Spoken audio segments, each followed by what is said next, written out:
الحمد لله نحمده ونستعينه ونستغفره ونؤمن به ونتوكل عليه ونعوذ بالله من شرور أنفسنا ومن سيئات أعمالنا من يهده الله فلا مضل له ومن يضلله فلا هادي له ونشهد أن لا إله إلا الله وحده لا شريك له ونشهد أن سيدنا ومولانا محمدًا عبده ورسوله أرسله الله تعالى إلى كافة للناس بشيرا ونذيرا وداعيا إلى الله بإذنه وسراجا منيرا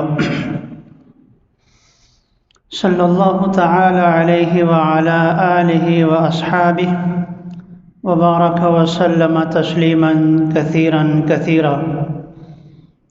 أما بعد فأعوذ بالله من الشيطان الرجيم بسم الله الرحمن الرحيم وأعدوا لهم ما استطعتم من قوة ومن رباط الخيل ترهبون به عدو الله وعدوكم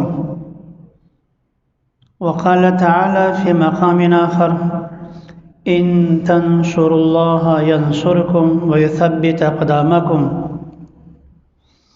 وقال تعالى يا أيها الذين آمنوا اصبروا وصابروا ورابطوا وقال رسول الله صلى الله عليه وسلم المسلم أخو المسلم لا يظلمه ولا يسلمه وكان من دعاء رسول الله صلى الله عليه وسلم اللهم منزل الكتاب ومجري السحاب وهازم الأحزاب اهزمهم وانصرنا عليهم صدق الله مولانا العظيم وصدق رسوله النبي الأمي الكريم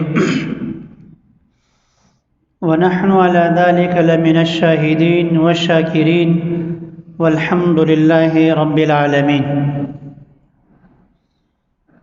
گرامی قدر سامعین، محترم بزرگ اور دوستو، قرآن مجید کی مختلف جگہوں سے میں نے آیات مبارکہ کے کچھ حصے آپ کے سامنے پڑھے ہیں، اور رسول اکرم صلی اللہ علیہ وسلم کی ایک حدیث کا حصہ اس کی تلاوت کی ہے۔ اللہ تعالیٰ مجھے صحیح مفہوم بیان کرنے کی توفیق نصیب فرما لے۔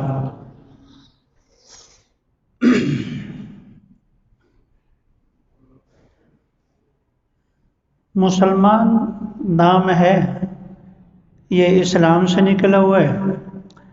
اسلام کے معنی آتے ہیں کہ بس سر تسلیم خم کر دینا۔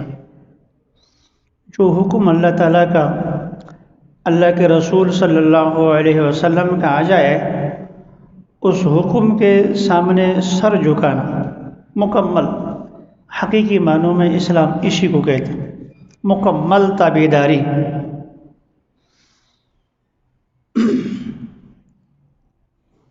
جب ایک انسان اللہ کے سامنے سرنگو ہو جاتا ہے، اپنے تمام تر اختیارات، اپنے تمام تر خواہشات اللہ تعالیٰ کی رضامندی میں فنا کر دیتا ہے، تو اسے کسی چیز کا کوئی غم نہیں ہوتا۔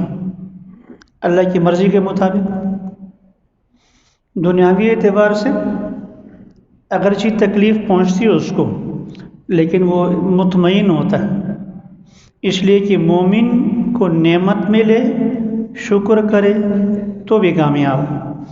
مومن پر مصیبت پریشانی آ جائے، شریعت کے مطابق صبر کرے تو بھی کامیاب۔ تو دنیا میں یہی دو قسم کے حالات آتے ہیں مسلمانوں پر، کبھی نعمتیں ملتی ہیں چاہے انفرادی اعتبار سے یا اجتماعی اعتبار سے، اور کبھی جو ہے نعمتیں چھن جاتی ہیں، مصیبت پریشانی تکلیف آ جاتی ہے۔ دونوں سے متعلق اللہ اور رسول صلی اللہ علیہ وسلم کے احکام موجود ہے، لہذا مومن کو کسی حال میں مایوس پریشان ہونے کی ضرورت نہیں ہوتی۔ اب جو موجودہ حالات ہے، پوری دنیا ایک کرب میں مبتلا ہے، اور حقیقت یہ ہے کہ جو گٹھیا اور بالکل جس کی معاشرے میں کوئی پہچان نہ ہو، اس طرح کے خسیس قسم کے لوگ جب معاشرے میں عروج پا جاتے ہیں تو وہ اپنے اوقات بھول جاتے ہیں، اپنی وہ اوقات بھول جاتے ہیں۔ دنیا میں ہر چیز کے اصول موجود ہیں، ہر چیز کے اصول موجود ہیں۔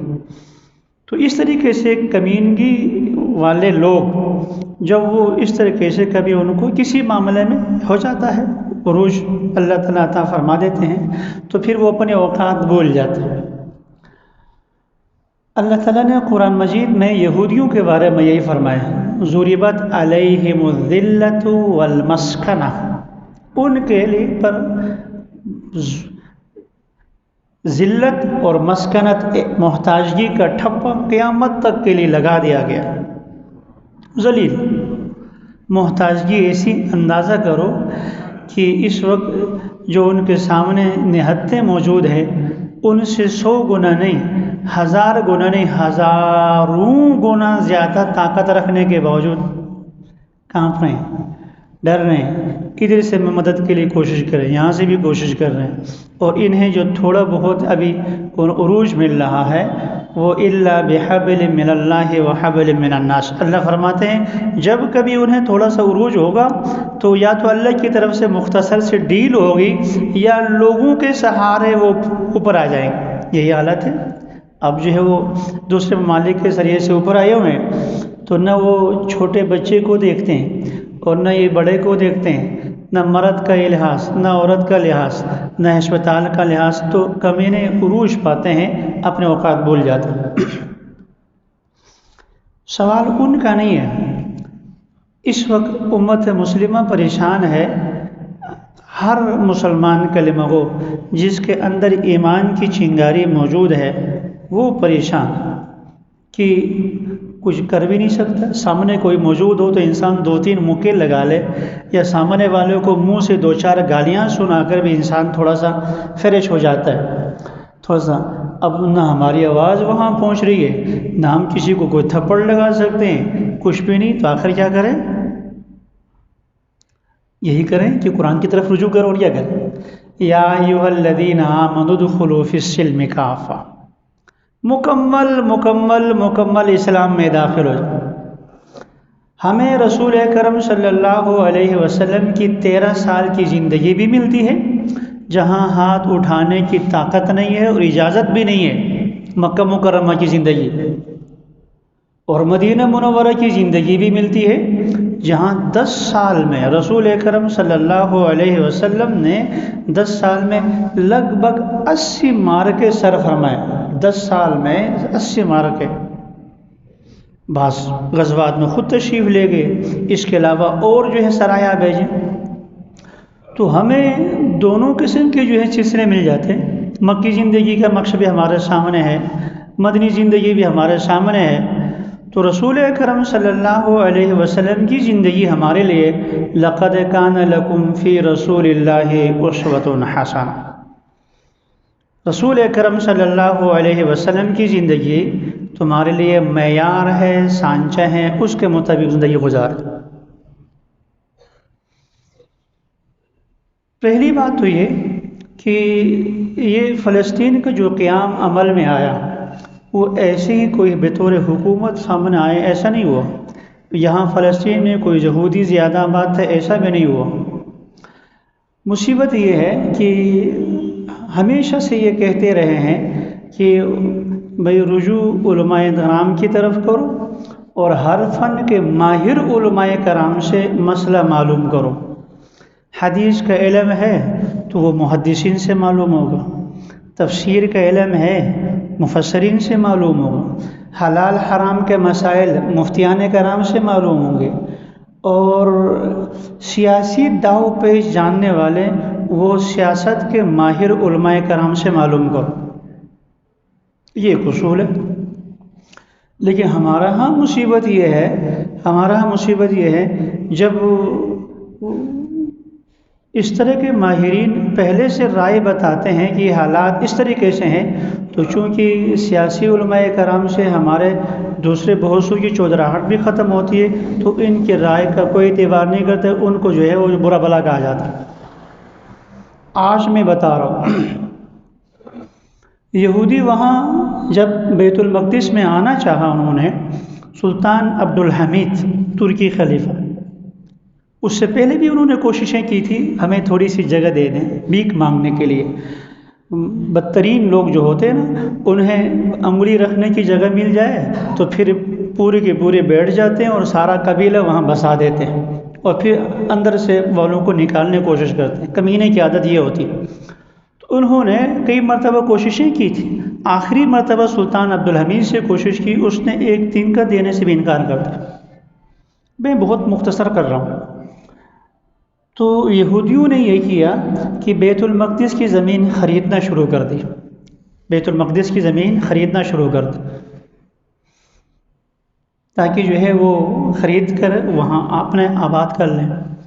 اس زمانے میں 1940-38 کی بات ہے، امداد الفتاویٰ میرے یہاں موجود ہے، امداد الفتاویٰ حکیم الامت مولانا اشرف تھانوی رحمۃ اللہ تعالی علیہ کا۔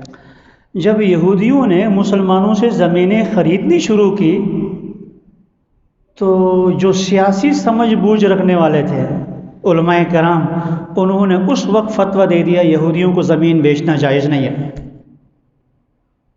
یہودیوں کو زمین بیچنا جائز نہیں ہے۔ تو اس وقت کے جو تھے، جسے آج جب کہا جاتا ہے کہ فلاں کا تعلق فلاں کے ساتھ ہے، تو پیچھے جو ہے وہ پڑ جاتے ہیں، گالیاں دینے شروع کر دیتے ہیں۔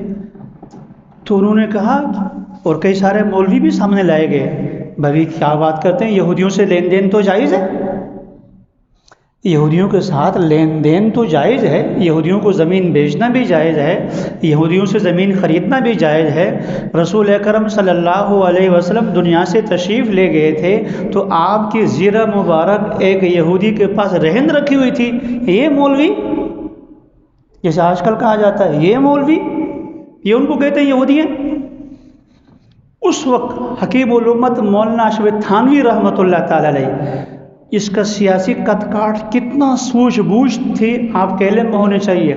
قائد اعظم محمد علی جناح سے پوچھا، بابا قوم، بانی پاکستان سے، آپ کے ساتھ مولوی کم ہیں، آپ کی مخالفت میں مولوی زیادہ ہیں؟ قائد اعظم سے کہا تھا۔ پتہ ہی قائد اعظم نے کیا کہا تھا؟ کہا کہ میرے ساتھ ایک مولوی ایسا ہے ان سب پر بھاری ہے، اور وہ کون؟ حکیم الامت مولانا اشرف تھانوی رحمۃ اللہ۔ اپنے من میں ڈوب کر پاجا سراغ زندگی، تو اگر میرا نہیں بنتا نہ بن، اپنا تو بن۔ بابا قوم، پاکستان کے بانی، جس کو کیا کہہ رہے ہیں کہ سارے مولوی ایک طرف، تھانوی حکیم الامت اشرف علی ایک طرف، یہ اتنا بھاری ہے۔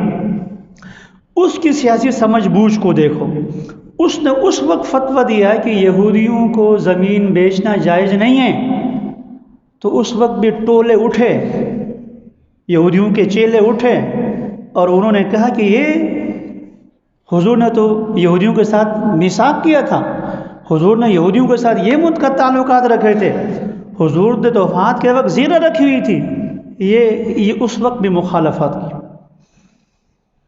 یہ نہیں جانتے تھے تھانوی رحمۃ اللہ تعالی نے جو فتویٰ دیا تھا وہ صرف یہودیوں کے ساتھ لین دین کا مسئلہ نہیں تھا، وہ آپ کے پاؤں کے نیچے سے زمین خرید رہے تھے۔ کرتے کرتے پھر یہ ہو گیا کہ وہاں ان کی آبادی ہو گئی، اور وہ کچھ ہو گئے جو کچھ ہو رہا ہے۔ بہو یہی پوزیشن آج سے چند سال، 2-3 سال ہو گئے ہیں، ہمارے انڈیا والے کشمیر میں ہو رہا ہے۔ انڈیا والے کشمیر میں مستقل ہمارے مجاہدین بھائی جو ہے وہاں مزاحمت، انڈیا کو ناکو چنے پہ چبوائے۔ تو اب انڈیا یہ کر رہا ہے، وہاں ہمارے کشمیری مسلمان بھائیوں سے زمینیں خرید رہا ہے، ہندوؤں کو آباد کر رہا ہے، مسلمانوں کو اقلیت میں تبدیل کرنے کے لیے۔ آج بھی وہ حکیم الامت کا روحانی بیٹا، حکیم الامت کا روحانی بیٹا مولانا شیخ الاسلام مفتی تقی عثمانی صاحب نے فتویٰ دے دیا کہ کشمیر والوں، ہندوؤں کو زمین بیچنا حرام ہے، جائز نہیں۔ یہ ہوتا ہے۔ تو سیاسی علماء کرام 30 سال پہلے بھانپ لیتے ہیں کیا ہونے والا ہے، اور جب اس طرح کی کوئی بات ہوتی ہے تو ہمارے لوگ جو ہے ان کے خلاف اٹھ کھڑے ہو جاتے ہیں۔ وہ اس طریقے سے انہوں نے وہاں یہودیوں کو دنیا جہاں سے لا کے بسایا، وہاں پر لا کے بسایا۔ اور یہ یاد رکھیں ان کا پلان صرف اور صرف فلسطین نہیں ہے، پلان صرف فلسطین نہیں ہے، اللہ کی قسم نہیں ہے، محمد مصطفیٰ صلی اللہ علیہ وسلم کے شہر تک پہنچنا ہے، خیبر تک پہنچنا ہے، مدینہ منورہ تک ان کا ارادہ ہی ہے۔ یہ تو الگ بات ہے مدینے میں نہیں پہنچیں گے، آخری زمانے میں آئے گا، فرشتے کھڑے ہوں گے، لیکن ان کا تو پلان وہاں تک کا ہے۔ وہ اگر انہوں نے وہاں پہنچنا ہے تو اب بتاؤ، اللہ نہ کرے 1000 مرتبہ نہ کرے، کروڑ مرتبہ نہ کرے، ہماری زندگی میں کوئی ایسا ناخوشگوار واقعہ پیش آ جائے، مدینہ منورہ تک اگر یہودی پہنچ جائیں، ہم پاکستان والوں سے پوچھتے ہیں، ہم اپنے فوج سے پوچھتے ہیں، بتائیں اس وقت کیا اس وقت بھی آپ سب سے پہلے پاکستان کے خاموش بیٹھیں گے؟ تو جب کتے کو یہاں آنے کیوں دے رہے، اس کتے کو وہاں کیوں نہیں روکتے؟ شیخ سعدی کہتا ہے جب کہیں نہر سے ٹوٹتی ہے تو شروع میں اگر پانی نکل جائے، ایک پتھر بھی رکھو تو وہ پانی رک جاتا ہے، لیکن جب وہ ایک دفعہ شگاف بنا دے نا، پھر پھیل جائے، تو پھر بعد میں آپ کچھ بھی ڈال لیں، پھر وہ شگاف رکتا نہیں ہے۔ فلسطین میں اگر انہوں نے اپنی حکومت قائم کر دی اور ان کے پلان کے مطابق، اور پھر وہ گریٹر اسرائیل کے نام سے آگے چلتے چلے گئے، کہیں میں تو آ کر آپ نے کچھ نہ کچھ تو کرنا ہے، کہیں تو۔ لوگ اعتراض کرتے ہیں فوج نے بدنے 60% فنڈ کھایا، 80% کھایا۔ 80% نہیں حافظ صاحب، اللہ کی قسم 100% لے لو، لیکن ہمیں فلسطین لا کے دے دو۔ 100% فنڈ لے لو، ہم اپنا مزید کچھ بھی ہے وہ بھی آپ کو دے دیں گے، لیکن وہ دن تصور کر کے ہم کانپ جاتے ہیں، خدا نہ خواستہ گنبد خضرا تک ان کی گولیوں کا اثر پہنچ جائے۔ جیسے گزشتہ جمعے میں نے عرض کیا تھا، دنیا میں آئے ہوئے جنت کے پتھروں میں سے ایک پتھر، وہ صخرہ بھی ہے وہاں موجود، ان کی بے حرمتی ہو رہی ہے۔ اور اگر یہ حالات اس طریقے سے، اندازہ کرو جس طریقے سے بمباریاں چھوٹے بچوں پر اور ہسپتالوں میں وہ کر رہا ہے، اگر کوئی مسلمان ملک نہ ہو بالفرض والمحال غلطی سے بھی ایسا کرتا تو، مسلمان اگر ملک کوئی غلطی سے بھی ایسا کرتا تو، لیکن یہاں کیا ہے، الکفر ملت واحدہ۔ بس رسول اکرم صلی اللہ علیہ وسلم نے جو پیشن گوئیاں کی تھی نا، حضور صلی اللہ علیہ وسلم چونکہ نبی قیامت تک کے لیے ہے، وہ صرف اور صرف جو ہے مکہ مکرمہ مدینہ منورہ اور اس زمانے کے لیے نہیں تھے، قیامت تک کے لیے حضور کے معجزات کا ظہور آئے روز ہوتا جاتا ہے۔ حضور صلی اللہ علیہ وسلم کی نبوت لامحدود، اسی طریقے سے آپ کے معجزات بھی لامحدود۔ جو پیشنگوئیاں حضور نے فرمائی تھیں، ہاں زمانہ آئے گا، یوشک ان تدعى الناس، وقت آئے گا لوگ تمہیں کھانے کے لیے ہر طرف سے بلائیں گے، ایک ایک کر کے کھائیں گے، تمہیں نوچیں گے، اور تم بس موت، خوف، وہن اور دنیا کی محبت میں محض اس بنیاد پر امریکہ ناراض ہو جائے گا۔ لن ترضى عنك اليهود ولا النصارى حتى تتبع ملتهم، وہ تم سے اس وقت تک ناراضی ہو ہی نہیں سکتا جب تک آپ اس کے مکمل تابعدار نہ بن جائیں۔ اور یہودی تو ایسی بد نسل قوم ہے کہ آج اگر ہمارا کوئی غیر مسلمان ہو جائے، کلمہ پڑھے لا الہ الا اللہ محمد رسول اللہ، ہم سب کا عقیدہ ہے کلمہ پڑھنے کے ساتھ پچھلے سارے گناہ معصوم ہو گئے، جیسے ماں کے پیٹ سے بھی پیدا ہو گیا، ہم سب سے نیک صالح ہو، ہمارا عقیدہ یہ ہے۔ ان کہاں کیا ہے، آپ اگر یہودی بن جائیں بن ہی نہیں سکتے، آپ ان کے غلام کی حیثیت سے تو رہیں ٹھیک، لیکن یہودی نہیں بن سکتے، یہودی نسلی چیز ہے، نہیں بن سکتے، یہودی بن ہی نہیں سکتے۔ آپ یہودی مذہب اختیار کریں تو ٹھیک ہے، آپ ان کے تابع بن کر رہیں، لیکن آپ کو وہ حقوق نہیں ملیں گے جو یہودیوں کو ملتے نہیں ہے۔ پھر آخر کیا ہے، مسلمان کیوں خوف میں مبتلا ہیں کہ آج اگر آپ پگڑی اتار دیں، داڑھی چھوٹی کر دیں، پینٹ شرٹ پہن لیں، ٹائی پہن لیں، سود کھا لیں، اس طریقے سے ان کے اور جتنی گندگیاں آپ کرتے چلے جائیں تو کیا اس طریقے سے بچ جائیں گے؟ نہیں، ایک وقت آنا ہے، محمد مصطفیٰ کا فرمان صلی اللہ علیہ وسلم، بالکل درمیان میں خط کھینچنی ہے، یہ ادھر ہو جائیں گے اور یہ ادھر ہو جائیں گے، آئے گا دجال، اور دجال کے مقابلے میں وہی ہوں گے جو محمد مصطفیٰ صلی اللہ علیہ وسلم کی ان تعلیمات پر عمل کرنے والے ہوں۔ آخری بات ہے، اب میں اور آپ نے کرنا کیا ہے؟ نہ میں جا سکتا ہوں بیت المقدس، نہ آپ جا سکتے۔ کرنے کے کام کیا ہے؟ ہاتھ دے کے بیٹھ جائیں گے؟ نہیں، بالکل ایسا نہیں ہے۔ میں نے شروع میں کہا کہ یہ ہمارے لیے رسول اکرم صلی اللہ علیہ وسلم کی تعلیمات موجود ہیں۔ ایسے موقع پر جب جا کر وہاں لڑ نہیں سکتے تو پہلا کام کیا ہے؟ ان مظلومین کے لیے دعا۔ یہ یاد رکھیں، اصل تو چیز یہ ہے کہ زرہ باندھی ہوئی ہو، ہاتھ میں جو ہے وہ اسلحہ ہو، انسان جا رہا ہو، پھر اللہ سے دعا مانگے۔ اصل تو چیز یہ ہے، اصل چیز یہ ہے۔ لیکن اگر ایسے کی طاقت نہیں ہے تو پھر اصل تو یہ ہے کہ آپ کا ماتھا زمین پہ ٹکا ہوا ہو، رگڑ رہے ہوں، سبحان اللہ الحمدللہ کہہ رہے ہوں، دعائیں مانگ رہے ہوں، لیکن معذور ہے، بیمار ہے، گھٹنوں کا مریض ہے، سجدہ نہیں کر سکتا، تو کیا کرسی میں نماز نہیں پڑھے گا؟ پڑھے گا نا، نماز اس کی بھی تو ہوگی۔ تو اصل تو چیز رگڑنا تھا نیچے، اصل تو تھی وہاں جا کر ہم محاذ میں ہوتے اور ساتھ ساتھ جو ہے دعائیں بھی ہوتی اور ساتھ ساتھ جو ہے وہ مکہ بازی بھی ہوتی۔ اصل تو بات یہ تھی، لیکن نہیں جا سکتے تو کیا کر سکتے ہیں؟ یہاں بیٹھ کر ایسی دعا مانگے جیسے اگر ہمارا چھوٹا بچہ اگر ہمارے سامنے ذبح ہو جائے، شہید ہو جائے، والدین اس طریقے سے مجبور بیار و مددگار ہوں، اس وقت ہم کیسے آہوزاری سے مانگتے ہیں، اسی طریقے سے ان کے لیے مانگیں گے انشاءاللہ۔ آواز ہی کوئی نہیں آئی، اس سے آپ کا کیا جاتا ہے یار، ان کو مانگو۔ ہاں، دوسروں کے لیے مانگو گے تو آپ کے لیے مانگنے والا موجود ہوگا۔ اپنوں لیے مانگنا ہے اور ان کے لیے بد دعا، یاد رکھیں جہاں اللہ کے نبی نے دعا کی ہے وہاں دعا عبادت ہے، جہاں اللہ کے نبی نے بد دعا کی ہے وہاں بد دعا عبادت ہے۔ صحابہ کرام 40 یا 70 قرائے کرام کو دھوکہ بازی سے لے کے گئے، ایک قبیلے والے سب کو شہید کیا، 1 مہینے تک فجر کی نماز میں قنوت نازلہ، رسول اکرم صلی اللہ علیہ وسلم کو بد دعا دیتے رہے، رحمت للعالمین نے 1 مہینہ بد دعا دی ہے۔ معلوم ہوا کہ ایسے ظالموں کو بد دعا دینا عبادت۔ یا اللہ یہودیوں کو تباہ و برباد فرما، جو ان کے ساتھ دینے والے ان کو بھی تباہ و برباد فرما۔ ہاں، تو ہم اپنے مسلمان مظلومین کے لیے بھی دعا کریں گے ایک کام، اور دوسرا کام یہ کریں گے جو ان کے لیے بد دعا کریں۔ تیسرا کام مالی مدد، الحمدللہ ثم الحمدللہ، پاکستان کے اداروں کی امداد وہاں پہنچ گئی الحمدللہ۔ دارالعلوم کراچی، شیخ الاسلام مفتی تقی عثمانی صاحب کا قیام کیا وہ ادارہ، وہاں جو ہے ان کے ذریعے سے امداد وہاں پہنچ گئی الحمدللہ۔ تو تعاون فرما لیں، یہ نہیں 1 کروڑ روپے دیں، 1 لاکھ روپے دیں، 100 روپے دے سکتے ہیں، 1000 دے سکتے ہیں، یار کچھ تو دے سکتے ہیں نا۔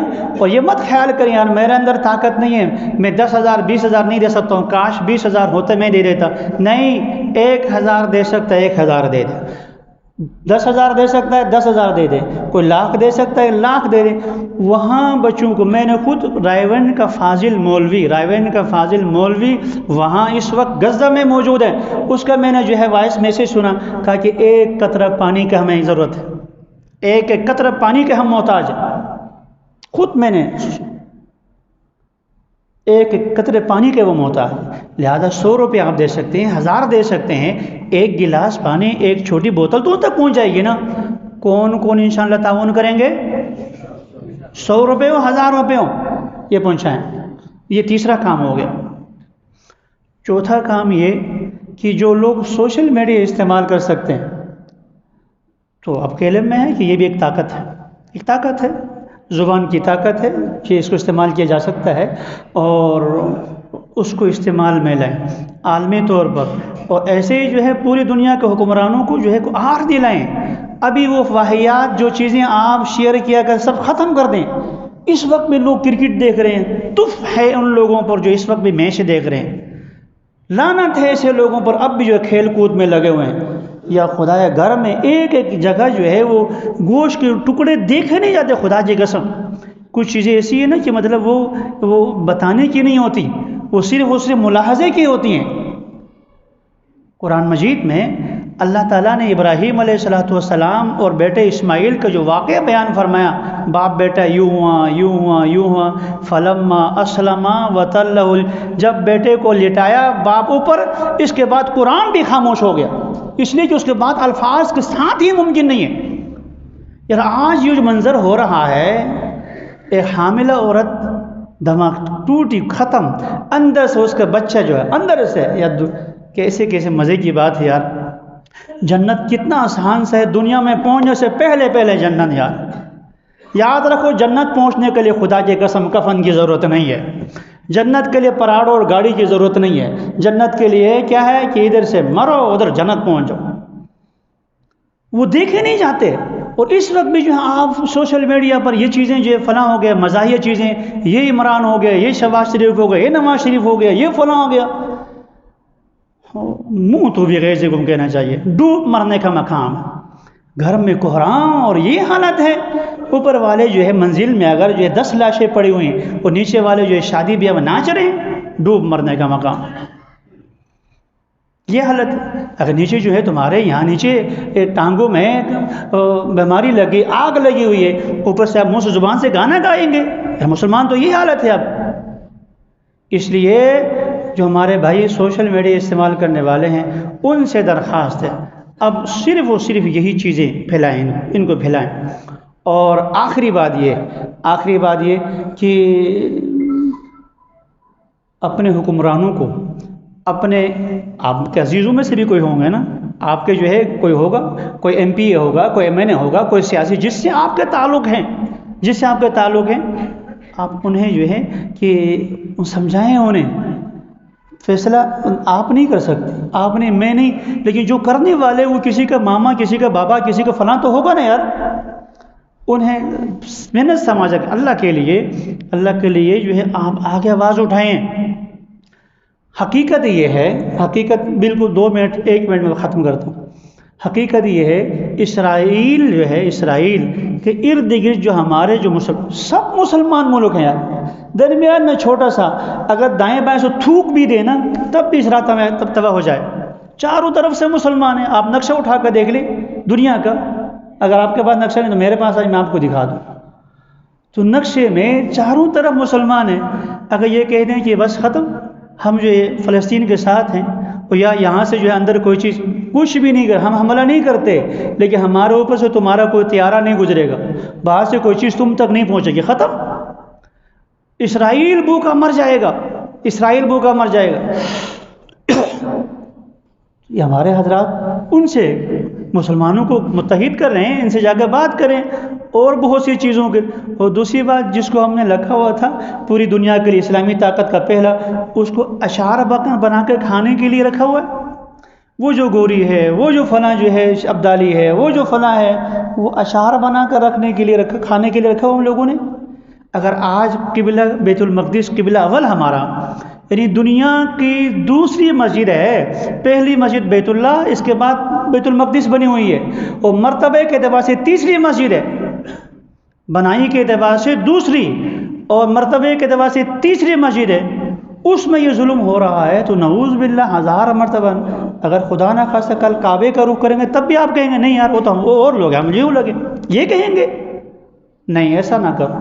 اس لیے آپ سے درخواست ہے، دعا بھی کریں 1، بد دعا بھی کریں 2، مالی تعاون بھی کریں 3، سوشل میڈیا کا استعمال صحیح طریقے سے کریں 4، اور ساتھ ساتھ جو ہے اپنے ان لوگوں کو جہاں تک آپ کی آواز پہنچ سکتی ہے قانون کے دائرے میں رکھتے ہوئے آواز پہنچائیں۔ اسی سلسلے میں ابھی جمعے کی نماز کے بعد ڈاکٹر حافظ نے یہ جتنی مسجدیں جہاں جمعہ سے فارغ ہونے کے بعد وہاں ایک مظاہرہ ہوگا، آپ سے درخواست ہے وہاں تشریف لے جائیں۔ لیکن میں نے پہلے بھی کہا ہے، ان باہر ہمارے گملوں نے کچھ بھی نہیں کیا، باہر روڈ پہ چلنے والے موٹر سائیکل کوئی گاڑی والا وہاں سے گزر رہا ہے تو اس نے جو ہے بیت المقدس پہ کچھ بھی نہیں کیا، صرف آپ نے اپنا احتجاج ریکارڈ کروانا حکومت کو، یہ تم لوگوں نے جو یہ چوڑیاں پہنی ہوئی ہیں نا، یہ بہت گندا کام کیا ہے، ہم تمہارے حق میں نہیں ہیں، یہ بتانے کے لیے وہاں جانا ہے۔ جو بیچارے گاڑیوں میں چلنے والوں کا کوئی قصور نہیں ہے۔ آپ سے درخواست ہے جمعے کی نماز کے بعد آپ وہاں تشریف لے جائیں، 1 گھنٹہ 2 گھنٹہ جو ہے وہاں کام آئے گا، اور وہ انشاءاللہ العزیز وہاں ہم نہیں پہنچ سکتے، کم از کم یہاں سے اظہار کر سکتے ہیں۔ وآخر دعوانا الحمدللہ رب العالمین۔